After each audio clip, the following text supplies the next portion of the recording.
Hi,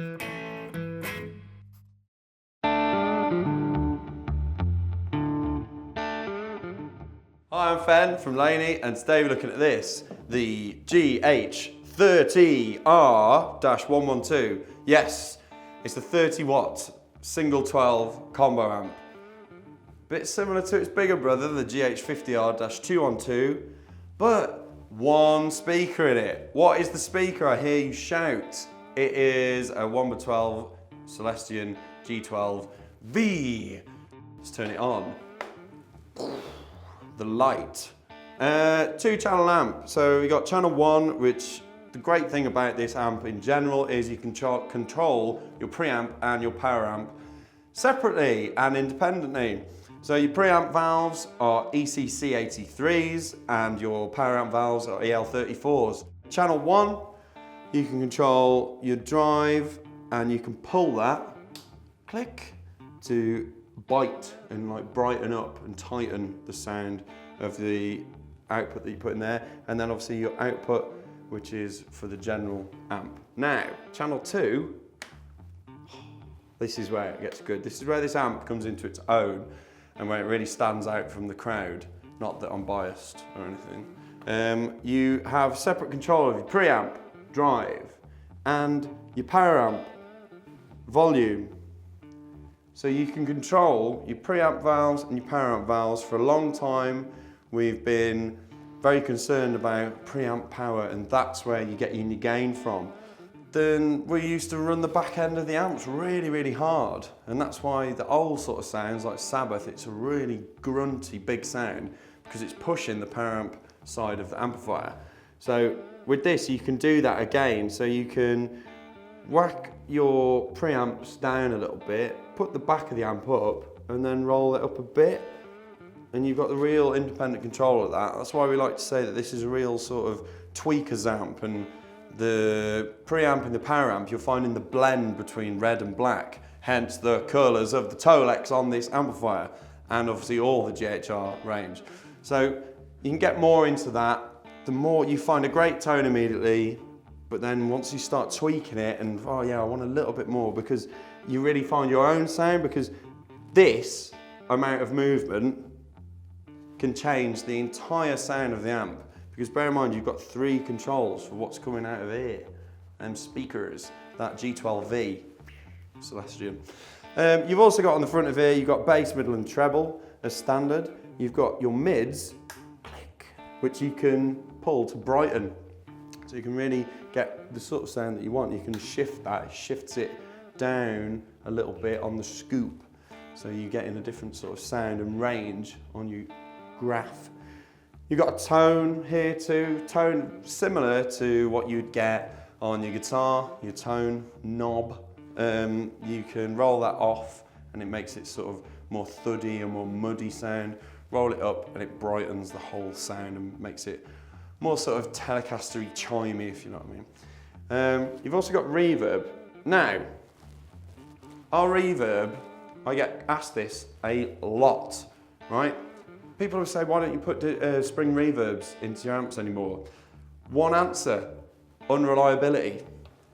With all Laney amps, from the little Cub 8, all the way up to GH30R or IRT120H, the big valve amps that we do, every single reverb that we do, we engineer and design it for that amplifier range right here in Halesowen, in Birmingham, in England, in the UK.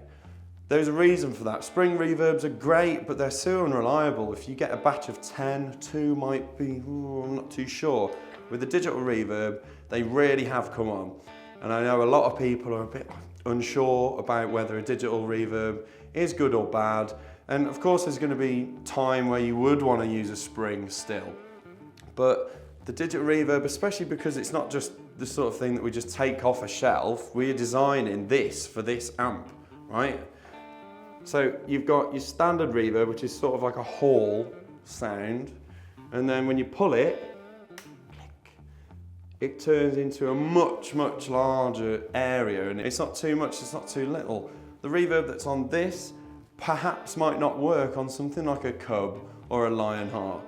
And vice versa, what the reverbs that we put on those might not work on this. So because they're designed and engineered for these range of amps. So that is your front panel.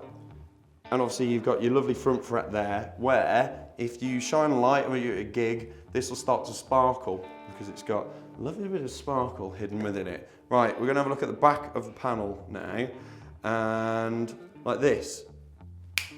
Ta-da! There we go. Back of the panel, everything you'd expect from a small combo. You've got the option to extend it, so you can remove the internal speaker and add an extension into what you want there.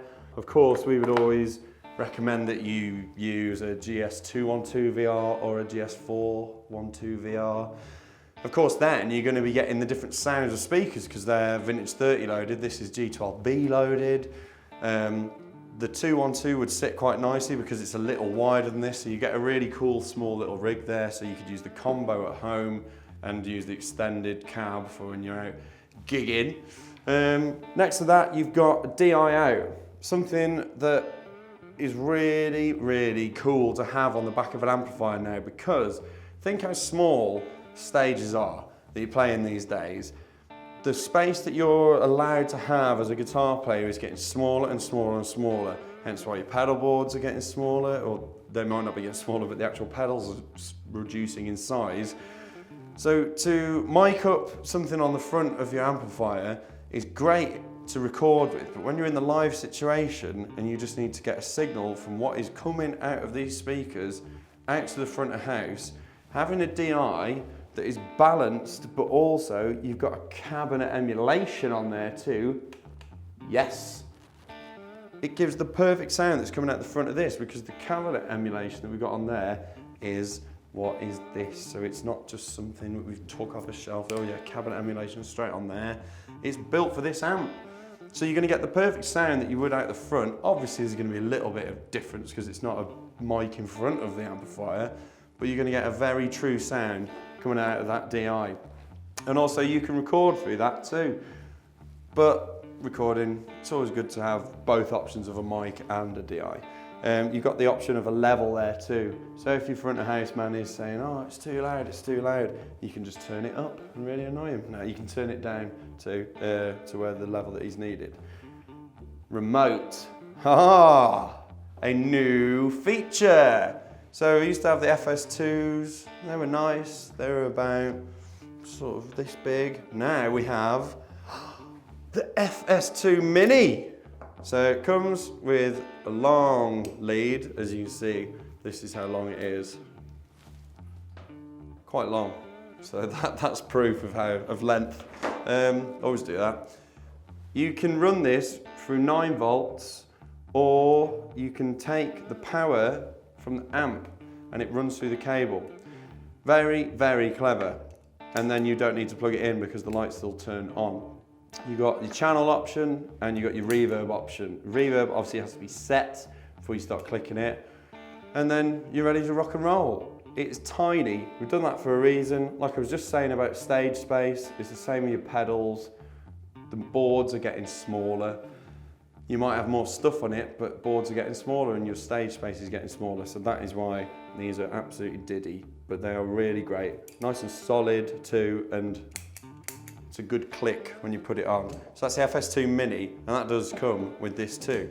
So that's your remote. You've got your FX loop there too, with your send and return and your -10 dBs, or you can bypass that, or you're just as standard. Your serial number, which obviously is unique to your amplifier, your GH30R-112 with Celestion V-type in it, don't worry about it. And your normal power too. You've got the back space here, which you can put your little pedal in once you're done with it. All right, we're going to spin it round back the front now. And we're back again to the front. So that is the GH30R-112. Now, like I said, we've powered it up now. You take your FS2 Mini and you pop it in, lovely like that. And you can take it on or off like that. See that lighting up? And you can also change your channel. Oh, isn't that a lovely sound? So that's the sort of sound I like to hear on a morning. You've also got one more thing. So, you're on stage, you can't bring your extension cab, and you can hear your amp, but you just need that bit of angle, or tilt, you could say. Bottom of the amp, we've added one of these too. So we see that on the bottom of the Lionheart too, and of course it's on the bottom of the GH30R-112. Great little panel, just a little tilting, swinging arm there, a little bracket at the bottom of the amp. So there we go, that's that. That is the Laney GH30R-112, 30 watt, all valve amplifier for guitar. Now you should check out all of our social media. Go and join our new Laney forum on facebook.com/Laney amplification, instagram.com/Laney amplification, Twitter is Laney amps, and YouTube is Laney TV. See you soon.